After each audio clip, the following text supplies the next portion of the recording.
Hello students, कैसे हैं आप सब। सम एप्लीकेशंस ऑफ ट्रिग्नोमेट्री से एक्सरसाइज 9.1 और क्वेश्चन नंबर 5 है हमारे पास। आइए समझें क्वेश्चन नंबर 5 को।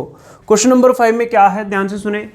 ए काइट इज फ्लाइंग, ध्यान से देखें, a kite is flying at a 60 metre above the ground. ध्यान से देखो क्या है, एक आपके पास काइट है, एक पतंग है जो कि 60 मीटर ग्राउंड से ऊपर उड़ रही है। ध्यान से देखो क्या मतलब हुआ इसका।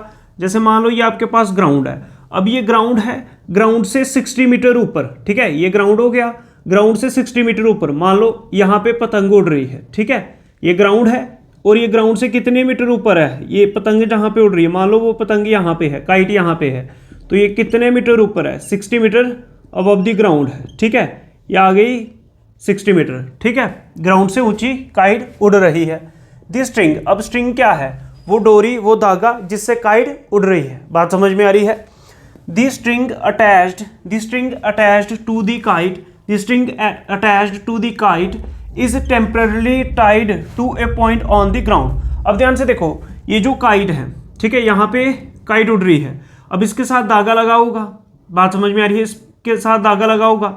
अब इसके साथ जो धागा लगा हुआ है वो ग्राउंड के साथ टेम्पररली टाइट किया गया है, टेम्पररली बांधा गया है। बात समझ में आ रही है, ठीक है।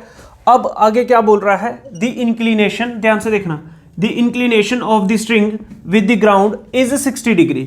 अब वो जो धागा है वो ग्राउंड के साथ कितने डिग्री का एंगल बना रहा है, वो एंगल 60 डिग्री का बना रहा है। क्या मतलब हुआ, ध्यान से देखो, जैसे यहाँ पे वो काइट थी, ये आ गया काइट का स्ट्रिंग, काइट का धागा, ठीक है, ये काइट का धागा आ गया, काइट की स्ट्रिंग आ गई, ये काइट आ गई और ये आ गया ग्राउंड। अब ये जो काइट का स्ट्रिंग है वो ग्राउंड के साथ जो एंगल बना रहा है वो 60 डिग्री का बना रहा है। बात समझ में आ रही है, बात समझ में आ रही है, ठीक है। आगे क्या बोल रहा है, find the length of the string. ये जो धागा आपको दिख रहा है, ये स्ट्रिंग की लेंथ है, ये कितनी है, ठीक है, ये चीज निकालने के लिए बोल रहा है, ये चीज फाइंड करने के लिए बोल रहा है, ये स्ट्रिंग की लेंथ है, ये फाइंड करने के लिए बोल रहा है।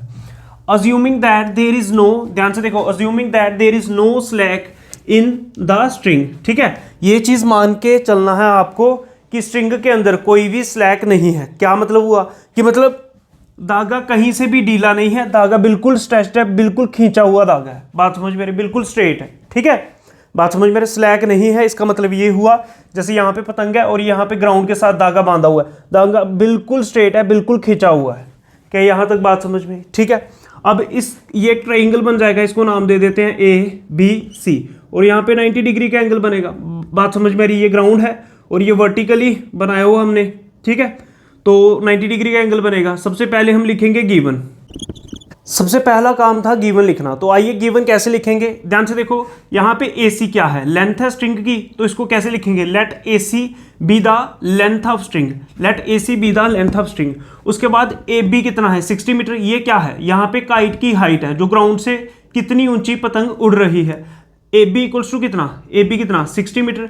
B the height of kite above the ground, ठीक है, ये काइट की हाइट है ग्राउंड से ऊपर। उसके बाद ये एंगल 60 डिग्री का बन रहा है, एंगल ACB कितना, 60 डिग्री। तो ये हमने गिवन लिख लिया। अब ध्यान से देखो, आपको चाहिए क्या, फाइंड क्या करना है आपने, ये क्या है, परपेंडिकुलर, ठीक है, और ये क्या है, हाइपोटेन्यूज। मतलब परपेंडिकुलर की वैल्यू आपको गिवन है और हाइपोटेन्यूज आपको फाइंड करना है। 90 डिग्री के सामने ये हाइपोटेन्यूज होता है। बात समझ में आ रही है, ठीक है। थीटा की नीचे वाली साइड बेस, ये मेरे को चाहिए नहीं क्योंकि मेरे को स्ट्रिंग की लेंथ फाइंड करनी है।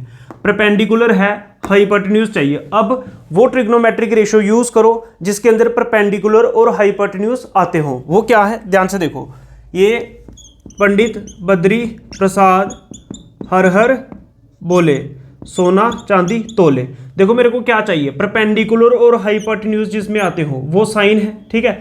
साइन के केस में परपेंडिकुलर और हाइपोटेन्यूज आते हैं, इसका मतलब साइन थीटा को यूज करूंगा। तो उसके बाद इसके नेक्स्ट क्या लिखेंगे, in right angled triangle ABC क्या यूज करेंगे, साइन थीटा। अब थीटा कितना है बच्चों, 60 डिग्री। बात समझ में आ रही है। साइन का क्या फार्मूला बोलो, परपेंडिकुलर अपान हाइपोटेन्यूज। अब परपेंडिकुलर कितना है, AB, परपेंडिकुलर आ गया AB अपान हाइपोटेन्यूज। हाइपोटेन्यूज कितना है, AC, ठीक है। अब साइन 60 डिग्री पे होता है √3/2। बात समझ में आ रही है, इक्वल्स टू AB। अब AB कितना बच्चों, 60, तो AB की जगह 60 अपान क्या, AC। बात समझ में आ रही है, तो AC फाइंड करना है। अब क्या होगा, क्रॉस मल्टीप्लाई, AC इससे मल्टीप्लाई और 260 से, जब AC को √3 से मल्टीप्लाई करोगे आएगा AC into √3 equals to 2 into 60, मतलब 60 इंटू 2। बात समझ में आ रही है।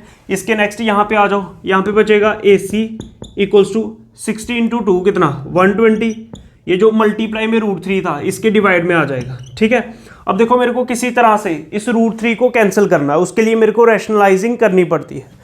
मतलब यहाँ पे अगर यहाँ पे √3 है तो √3 से मल्टीप्लाई और √3 से डिवाइड कर दो। इससे क्या होगा सर, ध्यान से देखिए, 120 इंटू √3 ये आएगा 120 √3 और नीचे √3 इंटू √3 ये बनेगा √3 का स्क्वायर। बात समझ में, ध्यान से देखो, √3 मल्टीप्लाई √3, आप ऐसे भी कर सकते हो, एक ही बार रूट लिखो, 3 3 सा कितना 9, 9 का रूट भी कितना होता है 3, एक तरीका ये है।